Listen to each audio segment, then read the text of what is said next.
ஏன் நீ உங்க ஊர்ல எல்லாம் பீச்சே இருக்காது, எங்க ஊர்ல தான் பீச் இருக்குல்ல. கரெக்ட் தான். நாங்க பீச் போகணும்னு நினைச்சா ரொம்ப தூரம் டிராவல் பண்ணி தான் போகணும். ஆனா எங்களுக்கு அப்படி இல்லையே, சென்னையில சுத்தி சுத்தி பீச் இருக்கு. காமெடி பண்ணாதடா. பீச் எங்க இருக்கு? உங்க வீடு எங்க இருக்கு? இங்க இருந்து பீச் ஒரு 30 கிலோமீட்டர் இருக்கும்ல. போகணும்னு நினைச்சோம்னா 1 மணி நேரத்துல கூட போயிடலாம். நீ இங்க இருந்து எவ்வளவு பஸ் பீச்சுக்கு போகும் தெரியுமா? ஆனா திருவண்ணாமலையில இருந்து அப்படி நினைச்ச உடனே போக முடியுமா?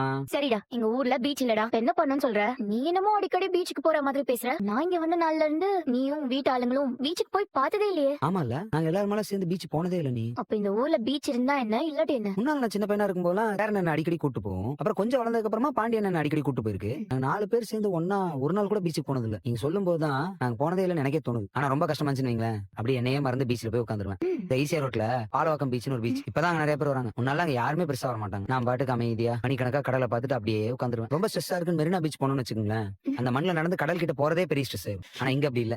ரோட தாண்டாலே பீச் இருக்குமா, அப்படியே நான் பாட்டுக்கு போய் உட்காந்துருவேன். அப்படி என்னடா உனக்கு கஷ்டம்? அதெல்லாம் நிறைய வரும். நீ வீட்டுல ஏதாவது பிரச்சனை வரும், இல்ல பசங்க ஏதோ சொல்லிடுவானுங்க, உடனே எனக்கு ஒரு மாதிரி ஆயிரும். இந்த மாதிரி என்ன நடந்தாலும் அங்க போய் உட்காந்துருவேன். எந்த கஷ்டமா இருந்தாலும் அங்க போய் உட்கார்ந்தோம்னா அப்படியே பறந்து போயிடும். பாலவாக்கம் எங்கடா இருக்கு? திருவான்மையூர் தாண்டி இருக்கு. நீ நான் ஃபர்ஸ்ட் டைம் அங்க போகும்போது எனக்கு 13 வயசு. நீ எப்படி அங்க போன? ஃபர்ஸ்ட்ல தான் அங்க போய் ரொம்ப நேரம் பீச்ல உட்காந்துருந்தேன். அதுல இருந்து மாசத்துக்கு 2 தடவையாவது அங்க போயிருவேன். ஓ, உனக்கு அவ்வளவு கஷ்டம் வருமாடா?